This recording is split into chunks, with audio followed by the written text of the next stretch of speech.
Okay, I just want to cross over to our Lagos studios now, where this election's also been very closely watched by the Indian diaspora here in Nigeria. I want to bring in Sanjay Jain, the president of the Indian Cultural Association, who, as I said, is joining us from our Lagos studios. Thank you so much for joining me on the show. You have been in Nigeria for several decades, but naturally you're keeping a close eye on what happens in this election in India. Just how important do you think these elections are for the future of the country? Yes, you are right. First of all, good evening to all. And yes, I am from Lagos. I was told that you are interviewing me from Abuja.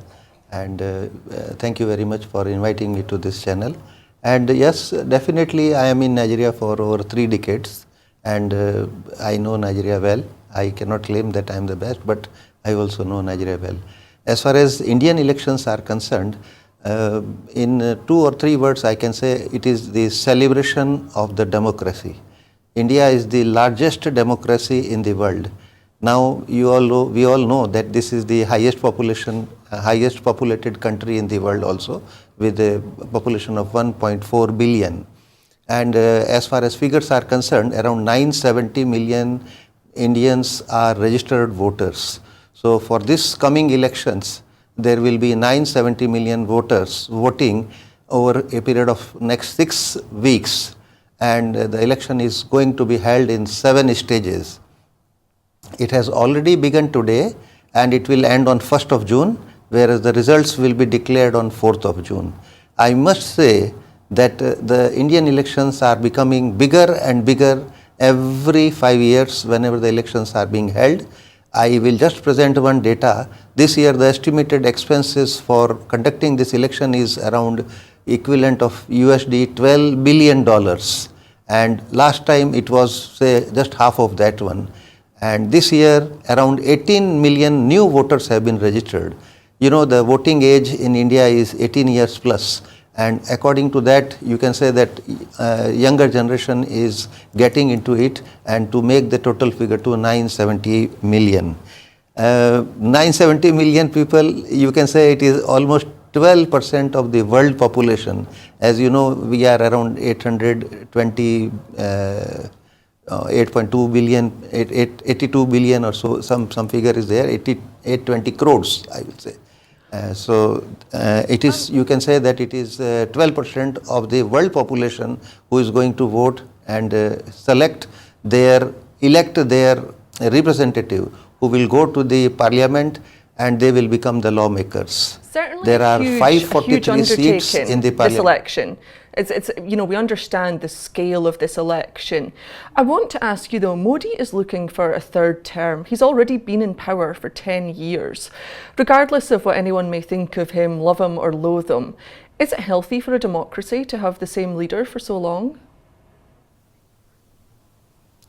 Actually, this is a wrong question presented in a wrong way. It is a democracy. People select their government. So I don't know how can you tell that if the Modi comes into government once again, is it going to help the democracy? It is democracy. There are 25 or more than 25 countries, observators are there who are coming to India, and I am not saying in support of Modi, but I am saying that in the result of the democracy will be the democratically elected leader and government will be made there. So I would say that yes, democracy is working very fine, and from this election the new leaders will come. Today we are expecting Modi comes. Maybe Modi will not come, so who knows.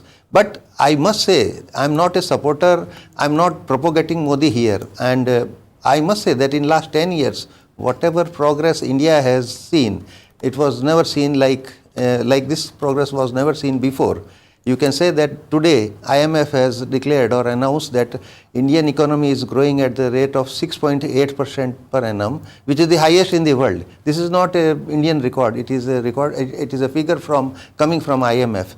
So you take anything, I have been reading lots of reports and I can present you 1 or 2 figures. You know, like medical colleges, in the last so many years, there were X number of medical colleges. Now there are 5X medical colleges in the last 10 years. There is a huge construction of roads going on. In the last 60 years, there is a Y kilometers of roads were made. Now in the last 10 years, 3 Y roads are made, only in the 10 years. So the huge infrastructure which is being added to the country brings huge value to the country, brings huge value to the citizens who are staying outside India, and we feel that yes, we have gotten a new reputation being an Indian, and Indian diaspora everywhere throughout the world is being treated as highly respectful nowadays, and they got the recognition also. So all these things you can say that you cannot ignore, and Well, definitely yes, the results are coming perspective out of the democratic.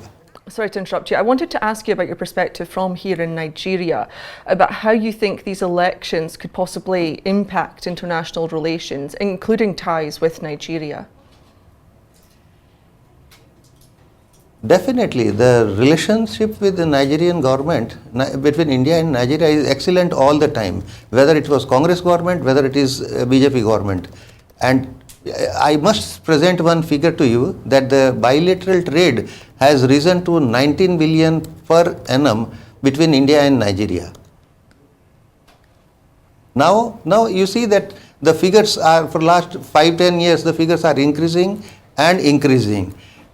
As far as relationship is concerned, the relationship is excellent between India and Nigeria. Recently, you must have heard that President Bola Ahmed Tinubu went for the G20 with the complete entourage, and I also witnessed that one, and he attracted a lot of investment from India. Coming back, recently our Defence Minister Rajnath Singh came here to Abuja on the inauguration of President Bola Ahmed Tinubu. Bilateral relationship is excellent, trade is increasing, and our High Commission, Mr. Balasubramanian, is doing great, and he is also ensuring that all these things should move smoothly.